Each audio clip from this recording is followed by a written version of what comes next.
زێدەتری 14 هەیڤان لە سەربانگا ڕێبەرێ پەکێکی عەبدوڵڵا ئۆجەلان بوو دانانا چەکان دەرباس بوون لێ حتا نوکە هیچ پێنگاوێکە یاسایی بوو مایندەکردنا vê proseyê ji لای dewletê nehatiye havêtin.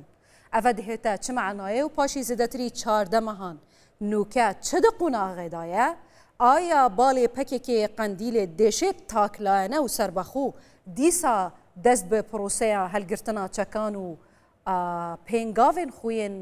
neçavarêkirî bike. Mihemed Henîfî Alir parlamenterê berê AK Partiya ji Enqereyê li ser vê pirsê mêvanê min e. Hêja Mihemed tu bi xêr hatiye Kurdistan 24. Spas dikim. Serçevê min. Paşî zêdetirî 14 mehan ji banga Abdullah Öcalan niha Tirkiye di kîjan qûnaxê da ye ku ev du mehe jî rapora komisyonê li desteya serokatiya parlemana. Belê. Ez ta bawer dikim hatiye asteke idî ku gavan dewleta Tirkiyeyê bavêje. Ez bawer nakim ku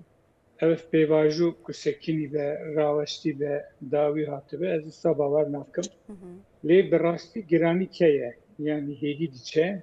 yani girînge gav heta niha hatibûna awîtinê cihadiyê dewletê ve em çi bêjin çi rêxistina PKK çi gelê Kurd Rojhilata navîn da çi heta HDP jî partiya HDP jî li Tirkiyeyê heta niha gavên êrînî gotinê xwe êrînî tevdane nîşandan wekî ku PKK got ez dest şika didim xwe fesih kir di Rojhilata navîn de gelê Kurd ji çi li Sûriyeyê be çi li Iraqê be çi li Îranê be jî ji bo vê pêvajoyê êrînî xwe dane nîşan danin wekî ku Sûriyeyê de tev yekîtiya dewleta Sûriyeyê bûn di Îranê de ji bo belkî tesîra wî bandora wê pêvajoyê ez wisa bawer dikim ku li ser hebû dîsa çek nedan dijî dewleta Îran şer nekirin. Di Iraqê jî dîsa em dizanin ev cara yekemîn bû ku heft hevalûnerên Kurd hene di Kerkûkê de du dû jî Türkmen hene dîsa jî walîtiya Kerkûkê dane Türkmena da esas ev dixwete xweyîn ku di Rojhilata navîn de gelê Kurd ji bo vê pêvajoyê bi êrînî din hêve gava da wê jî. Tamam. PKK jî dest bi çekan got ez berdidim. Lê rapor hate çêkirin di heyvê sebatê de dane meclisa serokê meclisa parlamentoya Tirkiyeyê lê gav hêdî dîşin yani ez bawer nakim rawestî be lê girîngê gav Tamam li ser vê axiftina te hêjaya Henîfî hem dem partî hem jî PKK dibêje prose gihiştiya astê rawestiyanê. Tamam. Diyar nîne çi cûre yasayek dê bi hêderê xistin eger were derê xistin. Tamam. Di vî warî da çi zanyariyên we hene gelo? Serokkomarê Tirkiye jî dibêjî prose nerawestiya ye. Lê li saheyê li meydanê em tiştekê amajeyekê nabînin ku prose çarçûveyekî xuyê yasayî werbigire. Çima gavên yasayî nahevatin? Mesela sedem çi ye gelo? Gavên vatan awîtin mehek welkî em bêjin nîzîka mehekî gelo reşa Sûriyeyê çawa be. Rewşa Sûriyeyê û dawiya wî kişbû. Wek mehekî jî ka gelo Îranê rewşê çawa be. Ez wisa bawer dikim kaderekî li ser wî sekinî. Lê tiştî herî ku dixin hincet da dibên bira em bêjin Türkçek destê ew da nemin destê PKK da nemînin ku em jî ixna bûn ku tev hatibin berdan. Lê ev tiştekî tê bi hevra girîdayîne. Eger ku kanûn tune be eger ku em bêjin însanê ku dest bi çekan berdan ê ku diherin ê çawa bikin bi rastî di vir de kêmasî heye yani girînge fikram jî girînge ew derkevin kanûn derkevin ê ku dest bi çeka berdin çav bikin hemekî derê ê çawa wê bikirin yani an jî evanayê bi hevra em bêjin ewa prosedûrek bi ser were çêkirinê mîna tiştek hinek ser vê yekî sekiniye lê tiştek heqîqetek heye ev cara yekemîn e di Tirkiyeyê de ku کورانیا دولتی سر به پیواژوی سکینگت خوازه چارەسەری ببینه اف پیواژوی برینیده باشە هێژای حەنیفی دەم پارتی و حتا جەنابێتە بخۆژی وێت شتێ دەبێژە ینی پێویستە ئەف پێنگاو وەرنەهاوێتن ئەگەر مەسەلە دەرێخستنا قانونان ژینە بە هەرچنە بە پێنگاوێن ئاساییکردنا ڕەوشێ وەرن هاوێتن میناک سربەست بەردانە سەلاحەدین دەمیرتاش ڕاکردنا قەیومان ڤەگەڕاندنا ئەحمەد تورکیا بوو سەر شارەداریان مێردینێ چما ڤانا نایەن هاوێتن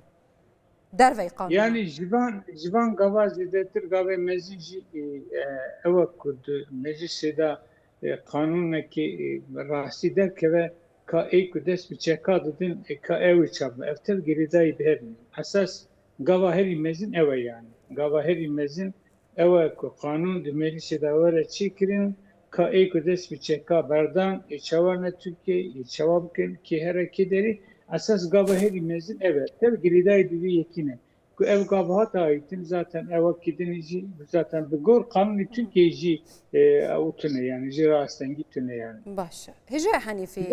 o qanûnê em bê jî qanûnê ku teze jî di meclisê de ku dernekeve jî ew qanûnî îro ku berdewam dikin bi van qanûna jî dîsa dikarin Selahattin jî were berdan qayyûm jî zaten destê were berdan ew kirin ئەمە قەوڵ بوو پاشی جەژنا ڕەمەزانê ئەف پێنگاوێن هەنێ بهێنە هاوێتن جەژنا ڕەمەزانê خلاص بوو vayان ber bi cejna qurbanê dewlet li benda çi ye gava balê pekekê qendîlê tehdîda dîsa bikarînan rakirina çalakiyên xwên çekdarî dike mesela ev tehdîdên henê dirzê naxin nava proseya aştî û demokrasiyê çima dewlet zû nake mesela me ev girêdayî bi sê sedemat ya yekemîn ka mehek rewşa Sûriyê îçabe meha dudiya êka rewşa Îranê çawabe